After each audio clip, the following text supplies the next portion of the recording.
نحمده ونصلي على رسوله الكريم فأعوذ بالله من الشيطان الرجيم بسم الله الرحمن الرحیم۔ ایمان اور اطاعت۔ ایمان اور اطاعت یہ وہ مضمون ہے جس کا آج ہم مطالعہ کریں گے۔ اس مضمون کو مولانا ابو الاعلیٰ مودودی رحمۃ اللہ علیہ نے تحریر کیا ہے۔ مولانا لکھتے ہیں، اجتماعی نظم خواہ وہ کسی نوعیت کا ہو اور کسی غرض و غایت کے لیے ہو، اپنے قیام و استحکام اور اپنی کامیابی کے لیے دو چیزوں کا ہمیشہ محتاج ہوتا ہے۔ ایک یہ کہ جن اصولوں پر کسی جماعت کی تنظیم کی گئی ہو وہ اس پوری جماعت اور اس کے ہر فرد کے دل و دماغ میں خوب بیٹھے ہوئے ہوں، اور جماعت کا ہر فرد ان کو ہر چیز سے زیادہ عزیز رکھتا ہو۔ دوسری یہ کہ جماعت میں سمع و اطاعت کا مادہ موجود ہو، یعنی اس نے جس کسی کو اپنا صاحب امر تسلیم کیا ہو اس کے احکام کی پوری طرح اطاعت کرے، اس کے مقرر کیے ہوئے ضوابط کی سختی کے ساتھ پابند رہے اور اس کی حدود سے تجاوز نہ کرے۔ یہ ہر نظام کی کامیابی کے لیے ناگزیر شرطیں ہیں۔ کوئی نظام، خواہ وہ نظام عسکری ہو یا نظام سیاسی یا نظام عمرانی یا نظام دینی، ان دونوں شرطوں کے بغیر نہ قائم ہو سکتا ہے، نہ باقی رہ سکتا ہے اور نہ اپنے مقصد کو پہنچ سکتا ہے۔ دنیا کی پوری تاریخ اٹھا کر دیکھ جائیے، آپ کو ایک مثال بھی ایسی نہ ملے گی کہ کوئی تحریک تھڑ دلے، منافق، نافرمان اور غیر مطیع پیرووں کے ساتھ کامیاب ہوئی ہو یا بدرجہ آخر چل سکی ہو۔ تاریخ کے صفحات میں بھی جانے کی ضرورت نہیں، خود اپنے گرد و پیش کی دنیا ہی پر ایک نظر ڈال لیجئے۔ آپ اس فوج کے متعلق کیا رائے قائم کریں گے جو اپنی سلطنت کی وفادار اور اپنے سالار لشکر کی مطیع فرمان نہ رہے، جس کے سپاہی فوجی ضوابط کی پابندی سے انکار کریں؟ پریڈ کا بگل بجے تو کوئی سپاہی اپنی جگہ سے نہ ہلے، کمانڈر کوئی حکم دے تو سپاہی سنی انسنی کر جائیں۔ کیا آپ سپاہیوں کے ایسے انبوہ کو فوج کہہ سکتے ہیں؟ کیا آپ امید کر سکتے ہیں کہ ایسی بن سری فوج کسی جنگ میں کامیاب ہوگی؟ آپ اس سلطنت کے متعلق کیا کہتے ہیں جس کی رعایا میں قانون کا احترام باقی نہ رہے، جس کے قوانین اعلان توڑے جائیں، جس کے محکموں میں کسی قسم کا ضبط و نظم باقی نہ رہے، جس کے کارکن اپنے مقتدر اعلیٰ کے احکام بجا لانے چھوڑ دیں؟ کیا آپ کہہ سکتے ہیں کہ ایسی رعایا اور ایسے عمال کے ساتھ کوئی سلطنت دنیا میں قائم رہ سکتی ہے؟ آج آپ کی آنکھوں کے سامنے جرمنی اور اٹلی کی مثالیں موجود ہیں۔ ہٹلر اور مسولینی نے جو عظیم الشان طاقت حاصل کی ہے، تمام دنیا اس کی معترف ہے، مگر کچھ معلوم بھی ہے کہ اس کامیابی کے اسباب کیا ہیں؟ وہی دو، یعنی ایمان اور اطاعت امر۔ نازی اور فاشسٹ جماعتیں ہرگز اتنی طاقتور اور اتنی کامیاب نہیں ہو سکتی تھیں اگر وہ اپنے اصولوں پر اتنا پختہ اعتقاد نہ رکھتیں اور اپنے لیڈروں کی اس قدر سختی کے ساتھ مطیع نہ ہوتیں۔ یہ قاعدہ کلیہ ایسا ہے جس میں کوئی استثناء نہیں۔ ایمان اور اطاعت دراصل نظم کی جان ہے۔ ایمان جتنا راسخ ہوگا اور اطاعت جتنی کامل ہوگی، نظم اتنا ہی مضبوط اور طاقتور ہوگا اور اپنے مقاصد تک پہنچنے میں اتنا ہی زیادہ کامیاب ہوگا۔ بخلاف اس کے ایمان میں جتنا ضعف اور اطاعت سے جتنا انحراف ہوگا، اسی قدر نظم کمزور ہوگا اور اسی نسبت سے وہ اپنے مقاصد تک پہنچنے میں ناکام رہے گا۔ یہ قطعاً ناممکن ہے کہ کسی جماعت میں نفاق، بدعقیدگی، انتشار خیال، خود سری، نافرمانی اور بے ضابطگی کے امراض پھیل جائیں اور پھر بھی اس میں نظم باقی رہے اور وہ کسی شعبہ حیات میں ترقی کی طرف رواں دواں نظر آئے۔ یہ دونوں حالتیں ایک دوسرے کی نقیض ہیں۔ دنیا جب سے آباد ہوئی ہے اس وقت سے آج تک ان دونوں کا کبھی اجتماع نہیں ہوا، اور اگر قانون فطرت اٹل ہے تو اس قانون کی یہ دفعہ بھی اٹل ہے کہ دونوں حالتیں کبھی یکجا جمع نہیں ہو سکتی ہیں۔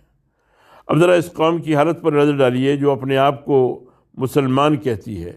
نفاق اور بدعقیدگی کی کون سی قسم ایسی ہے جس کا انسان تصور کر سکتا ہو اور وہ مسلمانوں میں موجود نہ ہو؟ نفاق اور بدعقیدگی کی کون سی قسم ایسی ہے جس کا انسان تصور کر سکتا ہو اور وہ مسلمانوں میں موجود نہ ہو؟ اسلامی جماعت کے نظام میں وہ لوگ بھی شامل ہیں جو اسلام کی بنیادی تعلیم تک سے ناواقف ہیں اور اب تک جاہلیت کے عقائد پر جمے ہوئے ہیں۔ وہ بھی ہیں جو اسلام کے اساسی اصولوں میں شک رکھتے ہیں اور شکوک کی اعلانیہ تبلیغ کرتے ہیں۔ وہ بھی ہیں جو اعلانیہ مذہب اور مذہبیت سے بیداری کا اظہار کرتے ہیں۔ وہ بھی ہیں جو خدا اور رسول کی تعلیمات کے مقابلے میں کفار سے حاصل کیے ہوئے تخیلات و افکار کو ترجیح دیتے ہیں۔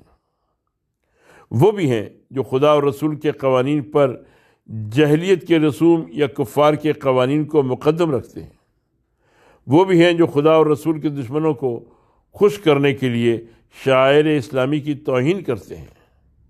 وہ بھی ہیں جو اپنے چھوٹے سے چھوٹے فائدے کی خاطر اسلام کے مصالحے کو بڑے سے بڑا نقصان پہنچانے کے لیے آمادہ ہو جاتے ہیں، جو اسلام کے مقابلے میں کفر کا ساتھ دیتے ہیں، اسلامی اغراض کے خلاف کفار کی خدمت کرتے ہیں اور اپنے عمل سے ثابت کرتے ہیں کہ اسلام ان کو اتنا ہی عزیز نہیں کہ اس کی خاطر وہ ایک بال برابر بھی نقصان گوارا کر سکیں۔ راسخ الایمان اور صحیح العقیدہ مسلمانوں کی ایک نہایت قلیل جماعت کو چھوڑ کر اس قوم کی بہت بڑی اکثریت اسی قسم کے منافق اور فاسد العقیدہ لوگوں پر مشتمل ہے۔ یہ تو تھا ایمان کا حال، اب سم و طاعت کا حال دیکھیے۔ آپ مسلمانوں کی کسی بستی میں چلے جائیے، آپ کو عجیب نقشہ نظر آئے گا۔ اذان ہوتی ہے مگر بہت سے مسلمان یہ بھی محسوس نہیں کرتے کہ مؤذن کس کو بلا رہا ہے اور کس چیز کے لیے بلا رہا ہے۔ نماز کا وقت آتا ہے اور گزر جاتا ہے، مگر ایک قلیل جماعت کے سوا کوئی مسلمان اپنے کاروبار یا اللہ واللہ کو یاد خدا کے لیے نہیں چھوڑتا۔ رمضان کا زمانہ آتا ہے تو بعض مسلمانوں کے گھروں میں یہ محسوس تک نہیں ہوتا کہ یہ رمضان کا مہینہ ہے۔ بہت سے مسلمان اعلانیہ کھاتے پیتے ہیں اور اپنے روزہ نہ رکھنے پر ذرہ برابر نہیں شرماتے، بلکہ بس چلتا ہے تو الٹا روزہ رکھنے والوں کو شرم دلانے کی کوشش کرتے ہیں۔ پھر جو لوگ روزہ رکھتے بھی ہیں ان میں سے بہت کم ہیں جو احساس فرض کے ساتھ ایسا کرتے ہیں، ورنہ کوئی محض رسم ادا کرتا ہے، کوئی صحت کے لیے مفید سمجھ کر کے رکھتا ہے، اور کوئی جو روزہ رکھ کر وہ سب کچھ کرتا ہے جس سے خدا اور اس کے رسول نے منع کیا ہے۔ زکوٰۃ اور حج کی پابندی اس سے بھی کمتر ہے۔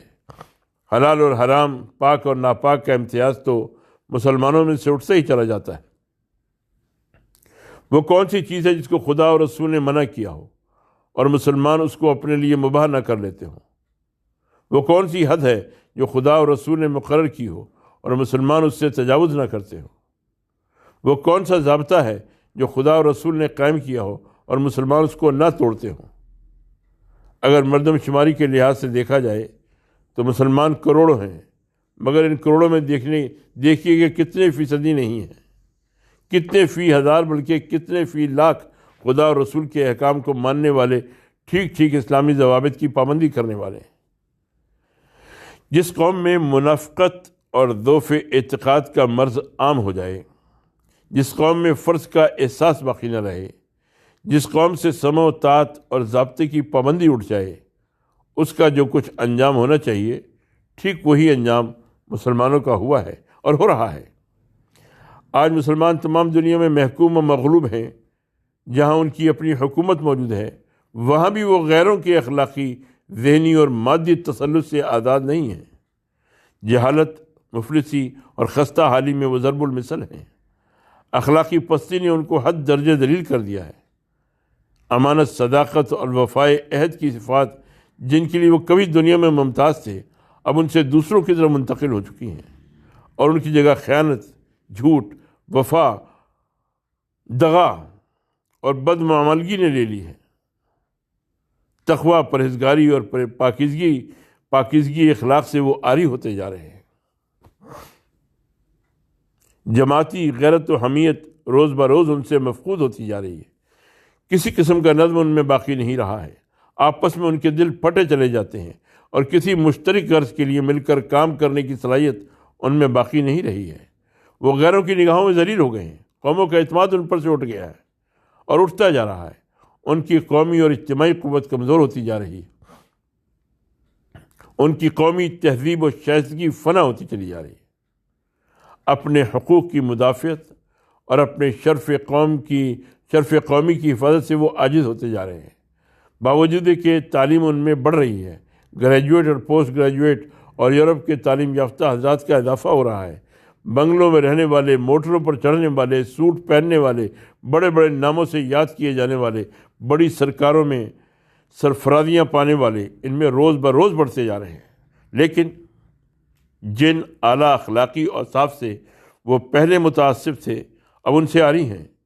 اپنی ہمسایہ قوموں پر ان کی جو ساکھ اور دھاک پہلے تھی وہ اب نہیں ہے۔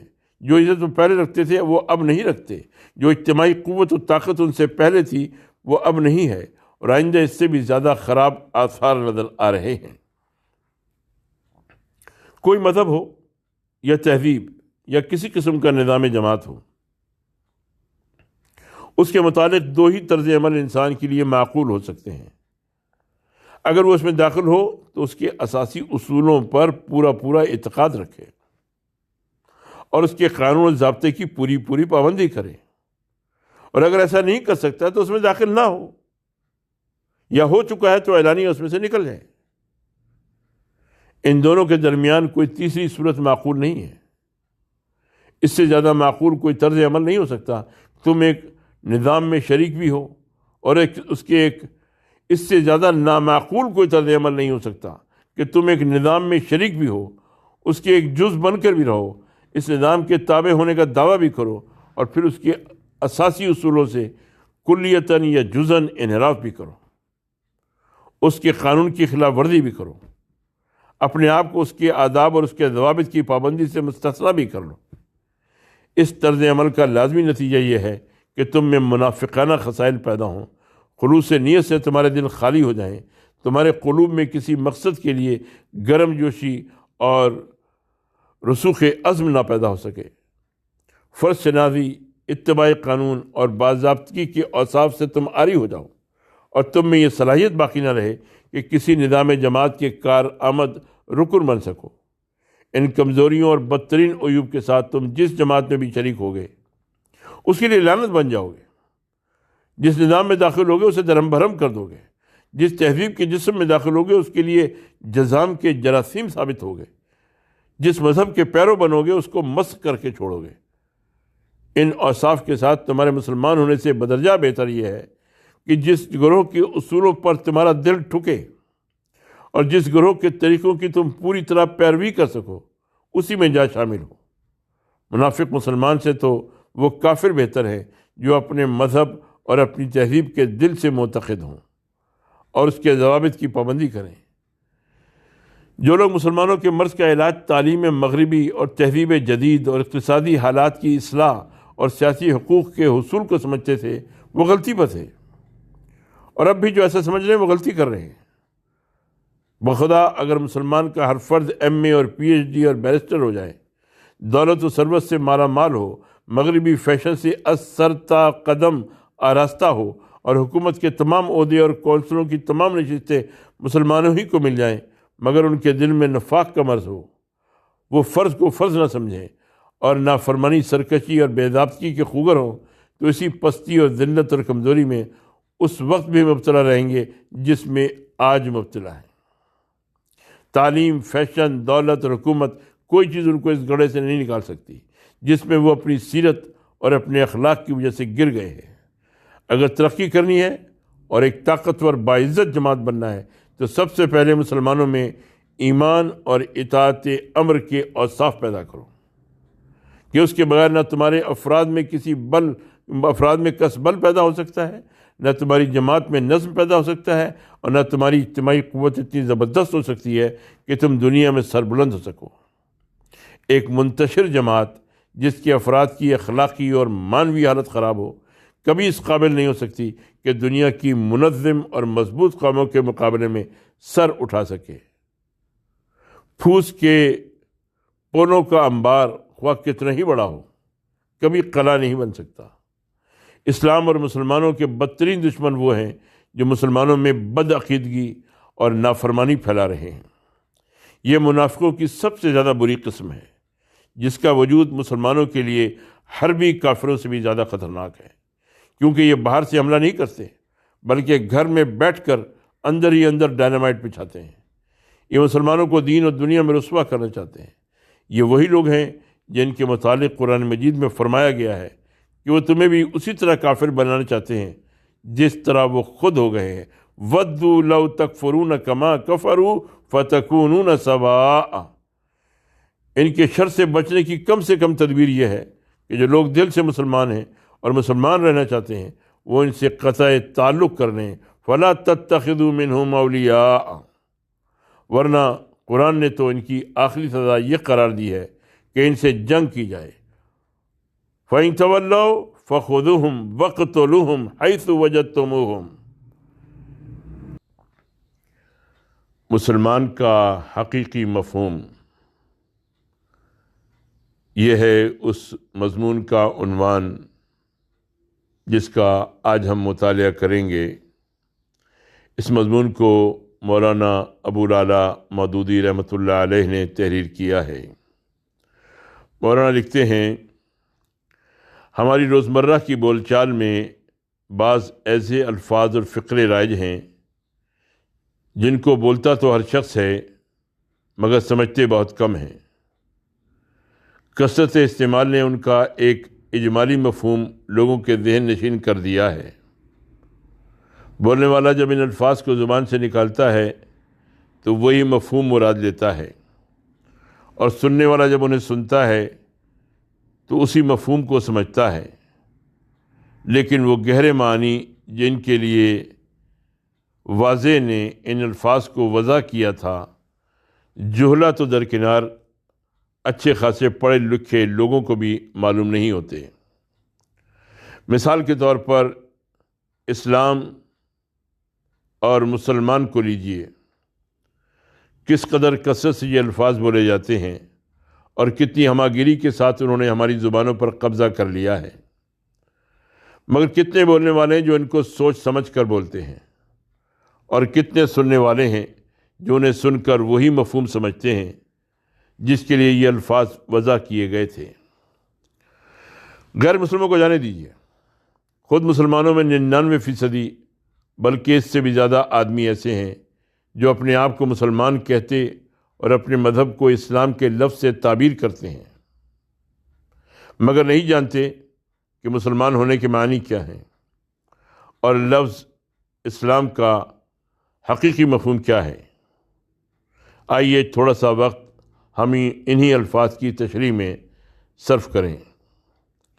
اعتقاد اور عمل کے لحاظ سے اگر آپ لوگوں کے احوال پر نگاہ ڈالیں گے تو عموماً 3 قسم کے لوگ آپ کو ملیں گے۔ ایک قسم ان لوگوں کی ہے جو اعلانیہ آزادی رائے اور آزادی عمل کے قائل ہیں، ہر معاملے میں خود اپنی رائے پر اعتماد کرتے ہیں، صرف اپنی عقل کے فیصلوں کو صحیح سمجھتے ہیں اور وہی طریقہ کار اختیار کرتے ہیں جو ان کے اپنے خیال میں صحیح ہوتا ہے۔ کسی مذہب کی پیروی سے ان کو کچھ سروکار نہیں ہوتا۔ دوسری قسم ان لوگوں کی ہے جو بظاہر کسی مذہب کو مانتے ہیں مگر حقیقت میں پیروی اپنے ہی خیالات کی کرتے ہیں۔ وہ اپنے عقائد اور قوانین عمل کے لیے مذہب کی طرف رجوع نہیں کرتے، بلکہ خود اپنی طبیعت کے رجحان یا دلچسپی یا اغراض و حاجات کے لحاظ سے کچھ عقائد اپنے ذہن میں جما لیتے ہیں، عمل کے کچھ طور طریقے اختیار کر لیتے ہیں اور پھر کوشش کرتے ہیں کہ مذہب کو ان کے مطابق ڈھال لیں۔ گویا در حقیقت وہ مذہب کے پیرو نہیں ہوتے بلکہ مذہب ان کا پیرو ہوتا ہے۔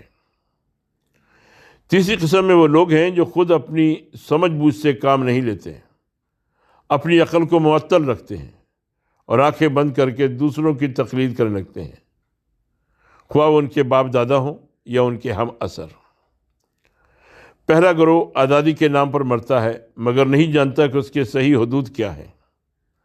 فکر و عمل کی آزادی بلا شبہ ایک حد تک صحیح ہے، مگر جب وہ اپنی حد سے تجاوز کر جاتی ہے تو گمراہی بن جاتی ہے۔ جو شخص ہر معاملے میں صرف اپنی رائے پر اعتماد کرتا ہے، ہر مسئلے پر صرف اپنی عقل کو حکم مانتا ہے، وہ دراصل اس غلط فہمی میں مبتلا ہے کہ اس کے علم اور اس کی عقل نے دنیا بھر کے تمام امور کا احاطہ کر لیا ہے۔ کوئی حقیقت اور مصلحت اس کی نگاہ سے پوشیدہ نہیں ہے، ہر منزل کی راہ و رسم سے وہ باخبر ہے، ہر مسلک کی پیچیدگیوں کا اسے علم ہے، ہر راستے کی انتہا کو بھی وہ اسی طرح جانتا ہے جس طرح اس کی ابتدا کو، یا علم اور ہوش مندی کا زوم در حقیقت ایک زوم باطل ہے۔ ہر مسلک کی پیچیدگیوں کا اسے علم ہے، ہر راستے کی انتہا کو بھی وہ اسی طرح جانتا ہے جس طرح اس کی ابتدا کو۔ یہ علم اور ہوشمندی کا زوم در حقیقت ایک زوم باطل ہے، اور اگر انسان صحیح معنوں میں خود اپنی عقل کو حکم بنائے تو خود عقل ہی یہ کہہ دے گی کہ میرا اندھا مقلد مجھ کو جن صفات سے متصف سمجھتا ہے، حقیقتاً میں ان سے متصف نہیں ہوں۔ مجھ کو اپنا واحد رہنما سمجھنے والا، صرف میری رہنمائی میں زندگی کی راہ طے کرنے والا، ٹھوکروں، لغزشوں، گمراہیوں اور ہلاکتوں سے کبھی محفوظ نہیں رہ سکتا۔ اس قسم کی حریت فکر و عمل تمدن و تہذیب کے لیے بھی مہلک ہے۔ حریت کا اقتضاء یہ ہے کہ ہر شخص وہی اعتقاد رکھے جو خود اس کے اپنے خیال میں صحیح ہو، اور اسی راہ پر چلے جو اس کی اپنی عقل کے مطابق درست ہو۔ تمدن و تہذیب کا اقتضاء یہ ہے کہ ایک نظام تمدن میں جتنے لوگ ہیں وہ سب چند بنیادی عقائد و افکار میں متفق ہوں اور اپنی عملی زندگی میں ان مخصوص اطوار و آداب اور قوانین کی پیروی کریں جو حیات اجتماعی کی تنظیم کے لیے مقرر کر دیے گئے ہیں۔ پس حریت فکر و عمل اور تمدن و تہذیب میں کھلی ہوئی منافات ہے۔ حریت افراد میں خود سری، بے قیدی اور انارکی پیدا کرتی ہے۔ تمدن ان سے اتباع، پیروی اور تسلیم و اطاعت کا مطالبہ کرتا ہے۔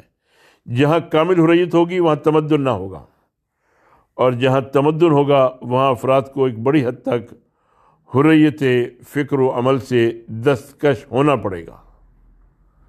دوسرے گروہ کا حال پہلے گروہ سے زیادہ برا ہے۔ پہلا گروہ صرف گمراہ ہے، دوسرا گروہ اس کے ساتھ جھوٹا، منافق، دھوکے باز اور بدطینت بھی ہے۔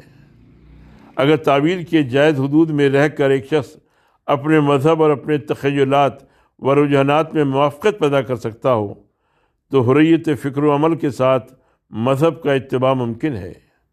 اگر انسان کے اپنے رجحانات مذہب کے خلاف ہوں اور اس کے باوجود وہ مذہب کو صحیح اور اپنے رجحانات کو غلط سمجھتا ہو، تب بھی ایک حد تک اس کا یہ دعویٰ صحیح ہوگا کہ وہ واقعی اس مذہب کو مانتا ہے جس کی پیروی کا دعویٰ کر رہا ہے۔ لیکن اگر مذہب کی واضح تعلیمات سے اس کے عقائد اور اعمال صریحاً مختلف ہوں اور وہ اپنے خیالات کو صحیح اور مذہب کی تعلیم کو غلط سمجھتا ہو، پھر وہ اپنے آپ کو مذہب کے دائرے میں شامل رکھنے کے لیے مذہبی تعلیمات کو اپنے خیالات اور طور طریقوں کے مطابق ثابت کرنے کی کوشش کریں تو ایسے شخص کو ہم دن نہیں کہیں گے، کیونکہ ایسے شخص کو ہم کودن نہیں کہیں گے، کیونکہ کودن سے اتنی ہوشیاری کا کام کہاں بناتا ہے۔ ہمیں مجبوراً اس کو بے ایمان کہنا پڑے گا۔ ہم یہ سمجھنے پر مجبور ہوں گے کہ اس میں مذہب سے اعلانیہ بغاوت کرنے کے لیے کافی اخلاقی جرأت نہیں ہے، اس لیے وہ منافقت کی راہ سے مذہب کا پیرو بنتا ہے۔ ورنہ کون سی چیز اس کے لیے ایک ایسے مذہب کو چھوڑ دینے میں مانع ہے جس کی تعلیمات اس کی عقل کے فیصلوں کے خلاف ہیں، اس کے حقیقی افکار و عقائد کی ضد واقع ہوئی ہیں، اور اسے ان طریقوں پر چلنے سے روکتی ہیں جن پر وہ سچے دل سے چلنا چاہتا ہے اور واقع میں چل بھی رہا ہے۔ تیسرا گروہ اپنے مرتبہ عقلی کے لحاظ سے سب سے زیادہ فروتر ہے۔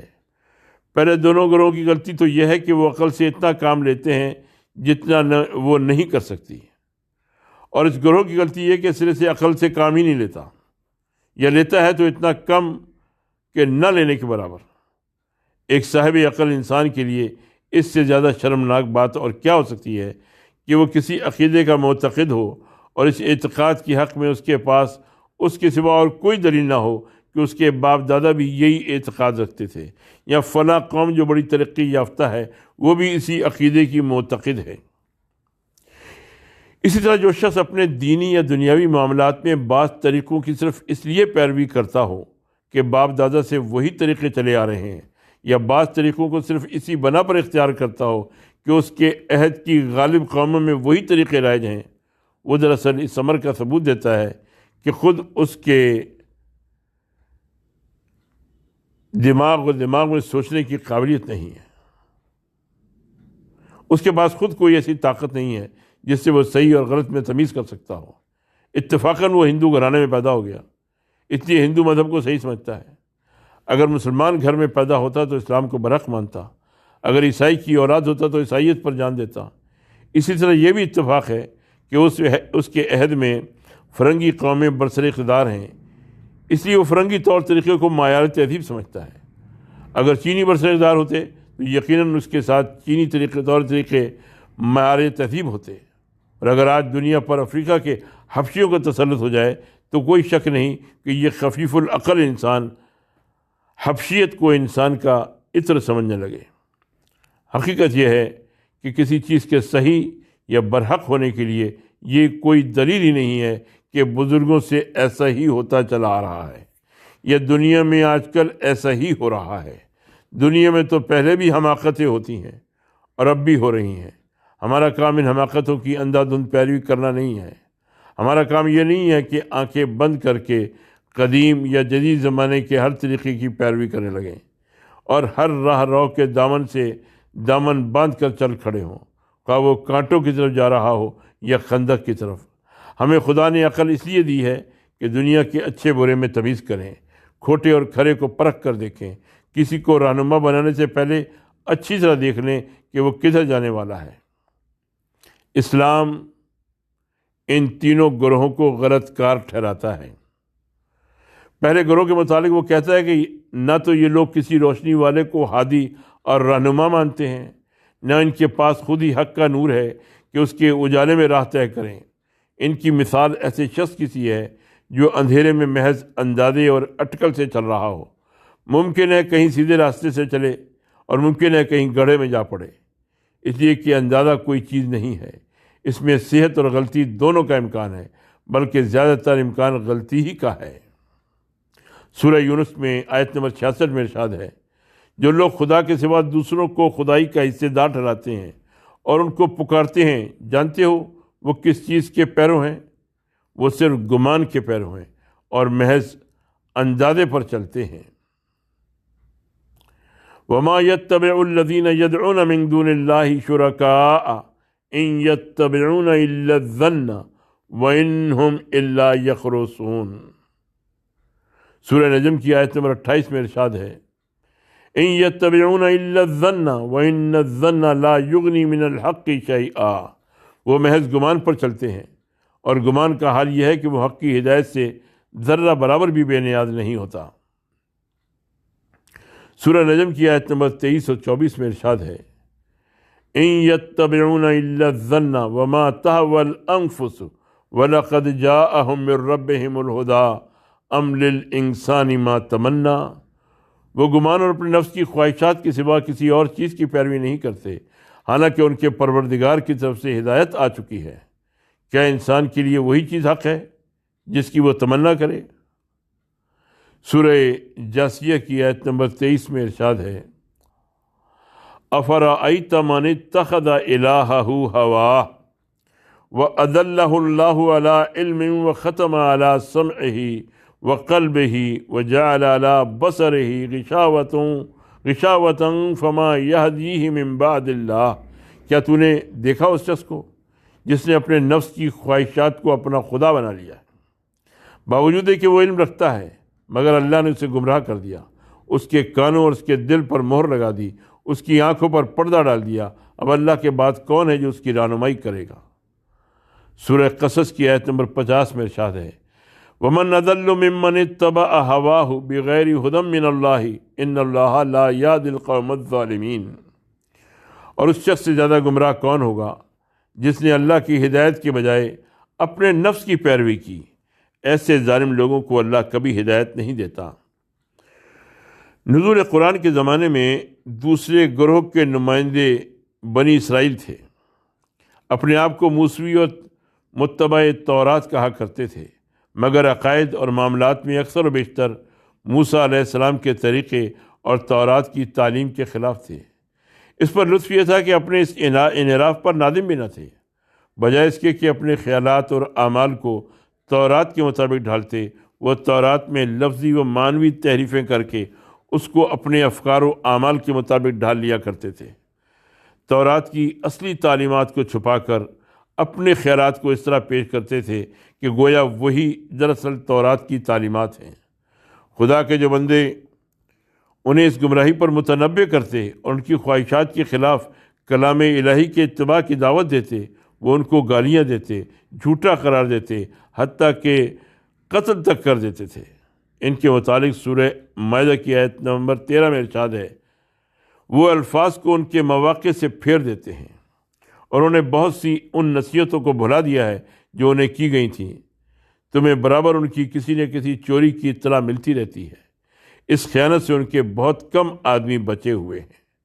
سورہ آل عمران کی آیت نمبر 71 میں ارشاد ہے اے اہل کتاب تم کیوں حق و باطل کے سامنے خلط مرت کرتے ہو، کیوں جانتے بوجھتے حق پر پردہ ڈالتے ہو؟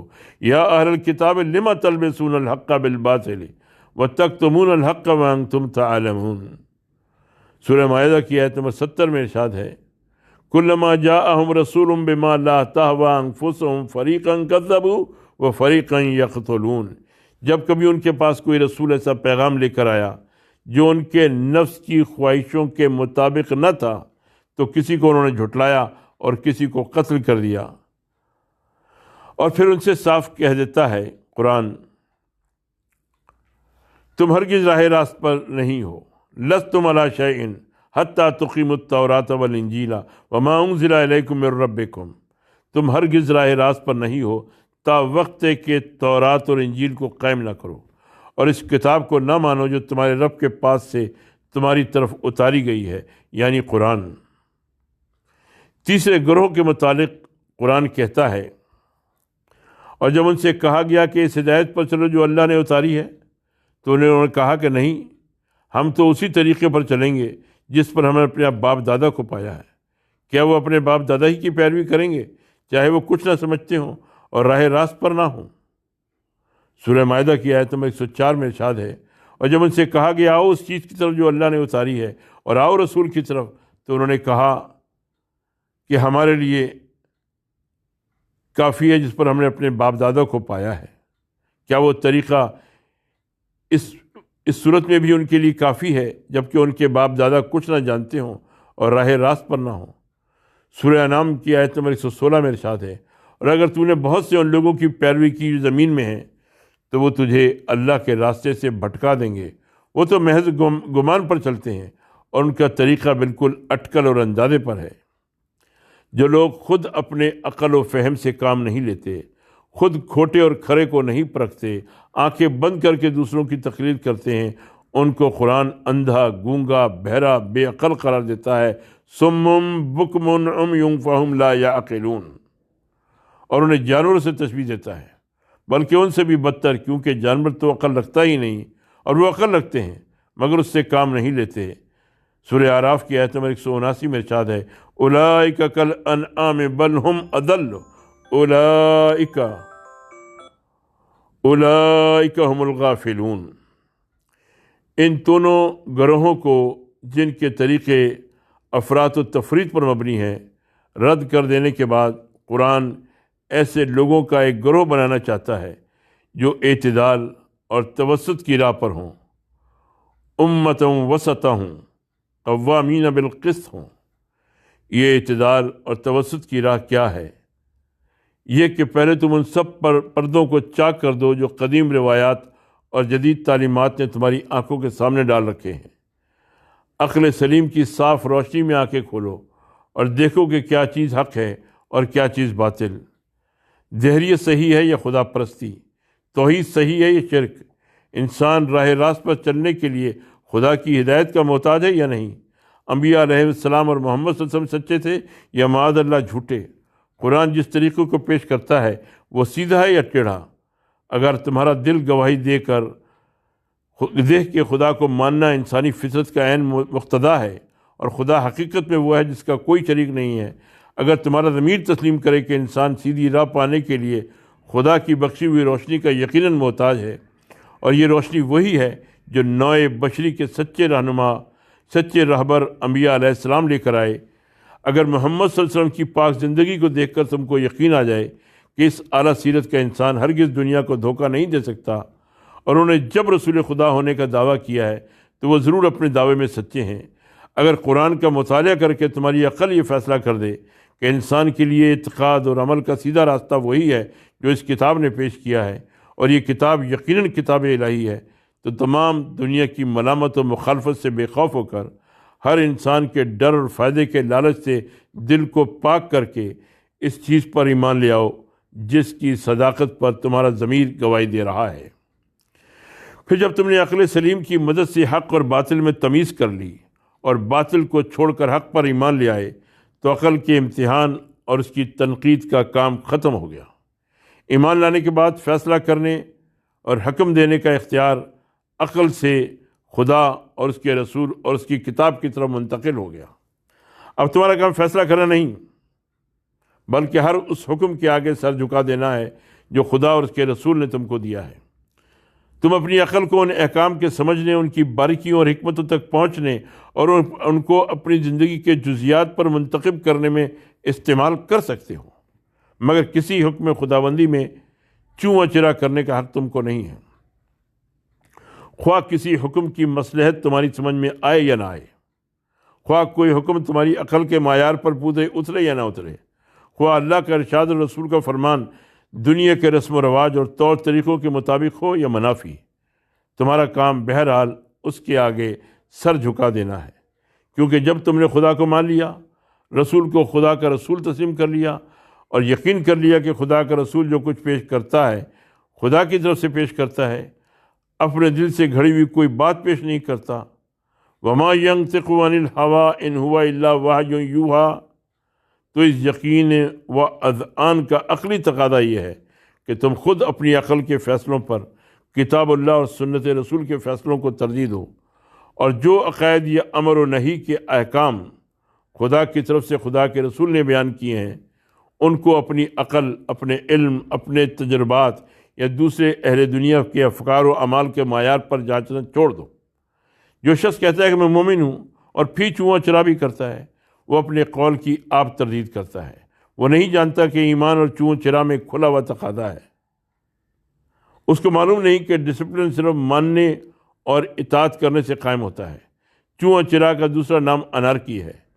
اس اعتدال اور توسط کے طریقے کا نام اسلام ہے، اور جو گروہ اس راستے پر چلتا ہو اس کا نام مسلم ہے۔ اسلام کے معنی انقیاد، اطاعت اور تسلیم کے ہیں، اور مسلم وہ ہے جو حکم دینے والے کے امر اور منع کرنے والے کی نہی کو بلا اعتراض تسلیم کرے۔ بس یہ نام خود ہی اس حقیقت کا پتہ دے رہا ہے کہ ان تینوں گروہوں اور ان کے طریقوں کو چھوڑ کر یہ چوتھا گروہ ایک نئے مسلک کے ساتھ اس لیے قائم کیا گیا ہے کہ یہ خدا اور رسول کے حکم کو مانے اور اس کے آگے سر جھکا دے۔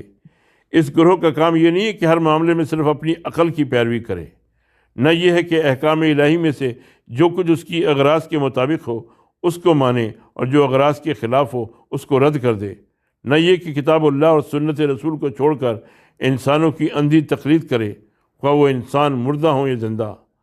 اب اس بات میں قرآن مجید کی تصریحات بالکل صاف ہیں۔ وہ کہتا ہے جب کسی معاملے میں خدا اور رسول کا حکم آ جائے تو مومنوں کو ماننے یا نہ ماننے کا اختیار باقی نہیں رہتا۔ سورہ احزاب کی آیت نمبر 36 میں ارشاد ہے، وَمَا كَانَ لِمُؤْمِنٍ وَلَا مُؤْمِنَةٍ إِذَا قَضَى اللَّهُ وَرَسُولُهُ أَمْرًا أَن يَكُونَ لَهُمُ الْخِيَرَةُ مِنْ أَمْرِهِمْ وَمَن يَعْصِ اللَّهَ وَرَسُولَهُ فَقَدْ ضَلَّ ضَلَالًا مُبِينًا۔ کسی مومن مرد اور عورت کو یہ حق نہیں ہے کہ جب کسی معاملے میں اللہ اور اس کا رسول فیصلہ کر دے تو ان کے لیے اپنے اس معاملے میں خود فیصلہ کرنے کا اختیار باقی رہے۔ جس نے اللہ اور اس کے رسول کی نافرمانی کی وہ کھلی ہوئی گمراہی میں مبتلا ہو گیا۔ وہ کہتا ہے کہ کتاب اللہ میں سے کچھ ماننا اور کچھ کو رد کر دینا دنیا اور آخرت میں رسوا کن ہے۔ سورہ بقرہ میں ارشاد ہے افتؤمنون ببعض الکتاب وتکفرون ببعض فما جزاء من يفعل ذلك منكم الا خزي في الحیاۃ الدنیا ویوم القیامۃ یردون الی اشد العذاب وما اللہ بغافل عما تعملون۔ کیا تم کتاب کی بعض باتوں کو مانتے ہو اور بعض کو نہیں مانتے؟ تم میں سے جو کوئی ایسا کرتا ہے اس کی سزا بجز اس کی اور کچھ نہیں ہے کہ دنیا کی زندگی میں اس کی رسوائی ہو اور آخرت میں ایسے لوگ شدید ترین عذاب کی طرف پھیر دیے جائیں۔ جو کچھ تم کرتے ہو اللہ اس سے غافل نہیں ہے۔ قرآن کہتا ہے کہ فیصلہ صرف کتاب الہی کے مطابق ہونا چاہیے، خواہ وہ لوگوں کی خواہشات کے مطابق ہو یا نہ ہو۔ فَحْكُم بَيْنَهُم بِمَا أَنزَلَ اللَّهُ وَلَا تَتَّبِعْ أَهْوَاءَهُمْ عَمَّا جَاءَكَ مِنَ الْحَقِّ۔ سورہ مائدہ کی آیت نمبر 48 میں ارشاد ہے تو ان کے درمیان اس کتاب کے مطابق فیصلہ کر جو اللہ نے اتاری ہے، اور جو حق تیرے پاس اللہ کی طرف سے آیا ہے اس کو چھوڑ کر ان کی خواہشات کی پیروی نہ کر۔ قرآن کہتا ہے کہ جو شخص کتاب اللہ کے موافق فیصلہ نہیں کرتا وہ فاسق ہے۔ وَمَن لَّمْ يَحْكُم بِمَا أَنزَلَ اللَّهُ فَأُولَٰئِكَ هُمُ الْفَاسِقُونَ۔ اور ہر فیصلہ جو کتاب الہی کے خلاف ہے جاہلیت کا فیصلہ ہے۔ سورہ مائدہ کی آیت نمبر 50 میں ارشاد ہے أَفَحُكْمَ الْجَاهِلِيَّةِ يَبْغُونَ وَمَنْ أَحْسَنُ مِنَ اللَّهِ حُكْمًا لِقَوْمٍ يُوقِنُونَ۔ وہ کہتا ہے کہ اے ایمان لانے والو، اللہ اور اس کے رسول اور اپنے اولو الامر کی اطاعت کرو، اور اگر تم حقیقت میں اللہ اور یوم آخر پر ایمان رکھتے ہو تو جس کسی معاملے میں تمہارے درمیان نزاع پیدا ہو اس کے لیے اللہ اور اس کے رسول کی طرف رجوع کرو، یہی بہتر طریقہ ہے اور انجام کے اعتبار سے یہی اچھا ہے۔ کیا تو نے ان لوگوں کو نہیں دیکھا جو دعویٰ کرتے ہیں کہ وہ ایمان لائے اس کتاب پر جو تیری جانب بھیجی گئی ہے، ان کتابوں پر جو تجھ سے پہلے بھیجی گئی تھیں، مگر چاہتے ہیں کہ خدا کے نافرمان انسان کو اپنے معاملے میں حکم بنائیں، حالانکہ انہیں اس کو چھوڑ دینے کا حکم دیا گیا ہے، اور شیطان تو یہ چاہتا ہے کہ انہیں بھٹکا کر راہ راست سے دور ہٹا لے جائے۔